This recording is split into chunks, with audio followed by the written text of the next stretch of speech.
King dan Queen berhasil dibuat kesal oleh Marco. Aksi duel ketiga Zoan User ini sayangnya harus ditutup oleh momen menyedihkan yang menimpa seorang Hyogoro. Lalu bagaimana nasib selanjutnya dari sang Yakuza ini? Selamat datang di Anime Review dan kali ini kita akan membahas seputar manga One Piece chapter 1006.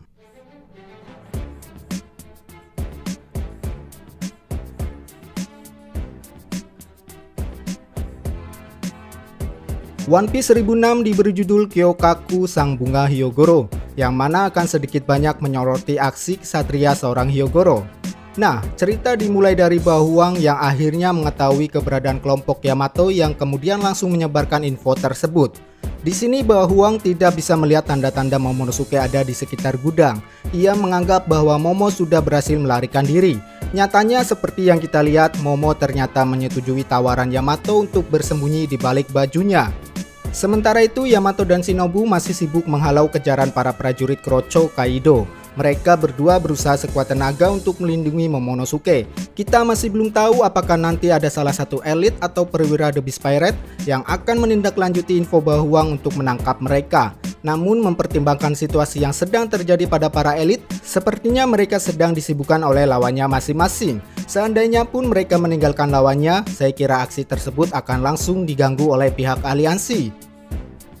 Niat mereka berdua sebenarnya simpel, yaitu menyembunyikan atau mengamankan Momonosuke di tempat yang aman.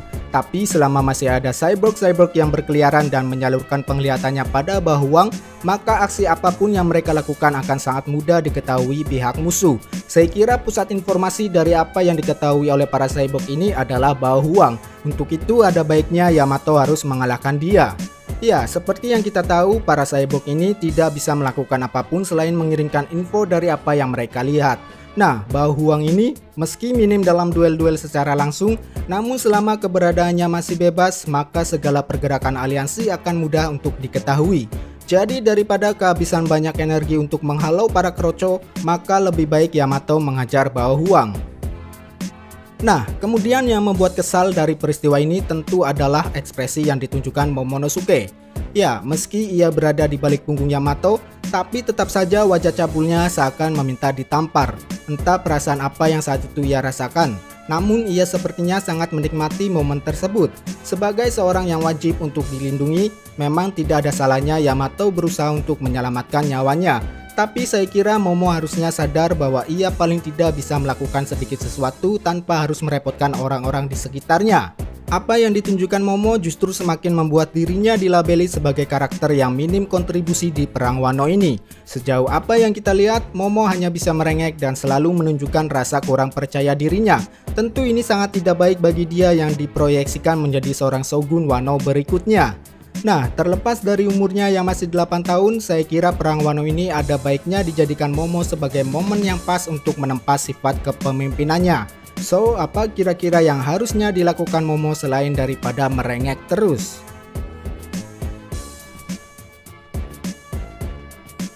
Setelah berhasil keluar dari cengkraman Black Maria, sekarang Sanji sedang disibukkan oleh dua pilihan.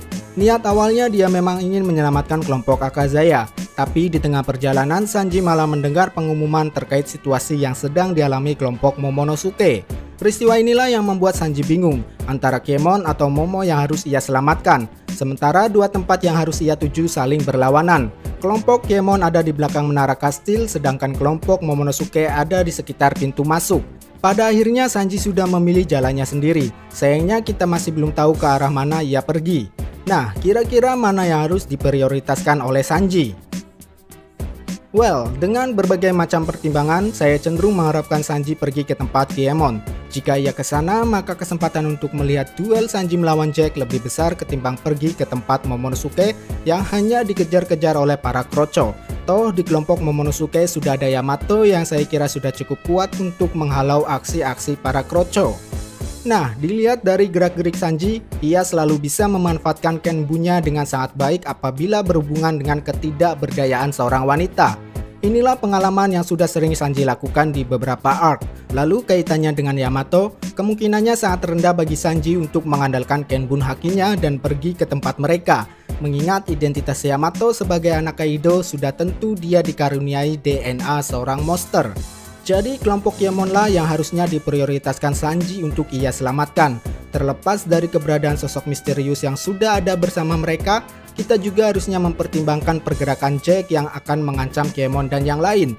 Nah, siapa tahu juga sosok misterius tersebut adalah seorang wanita yang pada akhirnya akan memancing kehadiran Sanji.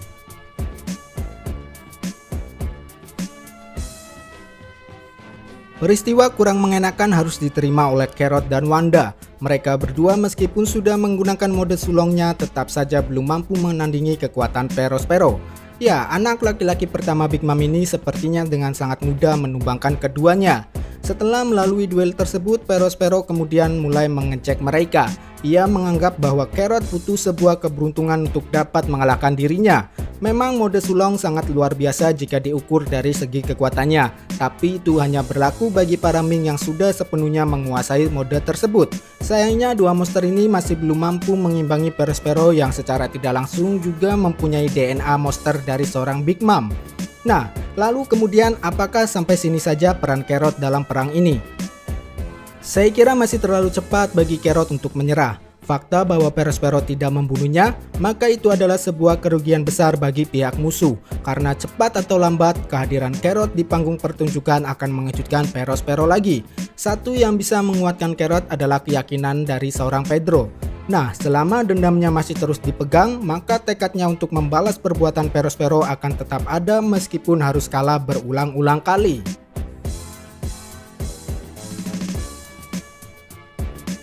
Marco memang gak ada otak, dua tokoh sekelas komandan divisi dibuatnya kerepotan. Ya, adegan selanjutnya memperlihatkan bagaimana kewalahannya King dan Queen dalam menghadapi Marco. Pertarungan 3 Zoan User dengan kapasitas level komandan divisi ini harusnya diberi spot khusus, tapi sayangnya duel mereka hanya dibagi menjadi part-part kecil saja. Kita lihat selain harus meladeni King dan Queen, Marco juga turut serta dalam mengamankan Chopper dari gangguan-gangguan musuh. Praktis beban yang dimilikinya lebih besar ketimbang tokoh-tokoh aliansi lain yang ada di sana. Nah, yang lebih gilanya lagi adalah ketika King menebas Marco, dia justru mampu memukul balik King sampai membuatnya terjatuh. Ekspresi kejut yang King perlihatkan membuktikan bahwa kemampuan Marco masih belum habis meskipun tidak lagi aktif dalam dunia bajak laut. Ya, Marco hanya menghabiskan sisa hidupnya untuk menjaga pulau milik Shirohige sebelum akhirnya diajak oleh Nekomamushi ke Wano.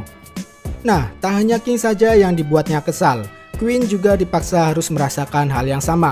Dia bahkan sudah kembali lagi ke dalam wujud manusianya. Hal ini sekaligus menambah kesan bahwa Marco mempunyai ketahanan tubuh yang lebih kuat ketimbang dua Calamity ini. Saya kira kemampuan api birunya dalam hal meregenerasi maupun untuk menyerang menjadi poin plus bagi dirinya sebagai Zoan User.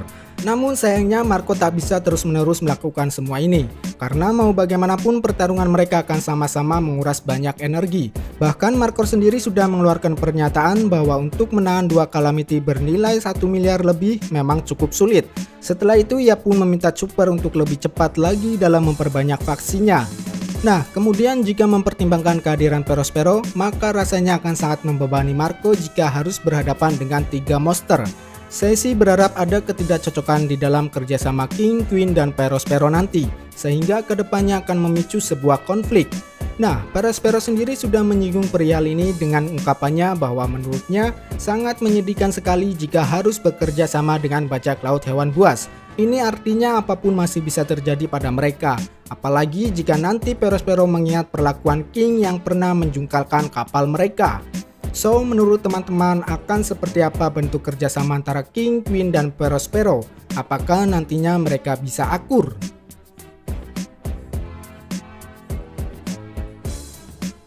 Fokus akhir cerita One Piece 1006 adalah memperlihatkan kegigihan seorang Hyogoro.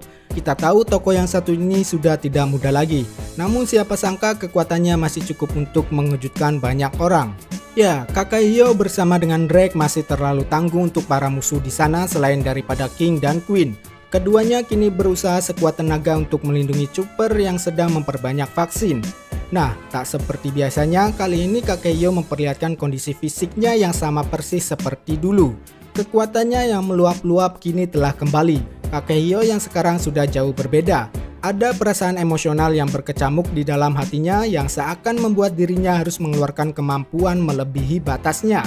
Dia kemudian kembali menyinggung rasa penyesalannya yang waktu itu tidak bisa ikut bersama Oden untuk menantang Kaido. Pada akhirnya dengan keyakinan penuh Kakehyo percaya bahwa Fajar akan tetap datang ke negeri para samurai ini. Dia juga tak lupa menyinggung akan keberadaan seorang Luffy yang sudah ia anggap sebagai murid yang menarik. Luapan emosi yang ia keluarkan ini semata-mata adalah karena efek atas kecerobohannya akibat terlalu bersemangat sehingga tanpa sadar dirinya malah terkena virus. Rasanya memang cukup disayangkan melihat kondisi Kakehyo dalam chapter minggu ini. Ketika kekuatannya sedang meluap-luap, ia justru harus rela mengakhiri hidupnya agar tak mengganggu pihak aliansi lainnya.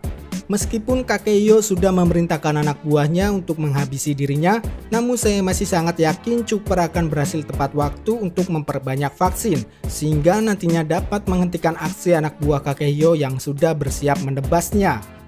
Nah, seandainya pun Kakehyo harus mati, peristiwa kematiannya dirasa kurang adil karena tidak dilaluinya dalam sebuah pertarungan. Yang sedang Kakehyo alami saat ini adalah buah atas kecerobohannya sampai harus terkena virus. Jadi, apakah sang guru ini harus mati konyol? Tentu jika seperti itu, maka saya kira Luffy sebagai muridnya akan kembali merasakan perasaan yang sama saat ketika kehilangan es. Kemudian tak hanya Luffy, Chopper juga akan sangat menyesal karena bagaimanapun juga, sebagai seorang dokter tentu ia tidak mau ada seseorang yang harus meninggal di depan matanya sebelum dia sendiri bisa merawat atau melakukan sesuatu. Apalagi Kakehyo adalah bagian dari sekutu aliansi. Jadi pertimbangan-pertimbangan itulah yang meyakinkan saya bahwa nyawa Kakehyo masih bisa diselamatkan. Well, secara keseluruhan One Piece 1006 menyuguhkan cerita yang menyedihkan. Oda kembali menggugah perasaan pembaca lewat aksi dan perkataan-perkataan yang telah diungkap oleh Kakehyo. Terlepas dari bagaimana nasibnya nanti, One Piece 1006 sudah cukup membuat kita berkaca-kaca. Baiklah, saya kira itulah pembahasan One Piece chapter 1006. Seperti biasa, jika ada kesalahan mohon dikoreksi, dan apabila teman-teman ingin menambahkan, silakan tuangkan opininya di kolom komentar. Mari berdiskusi. Cheers!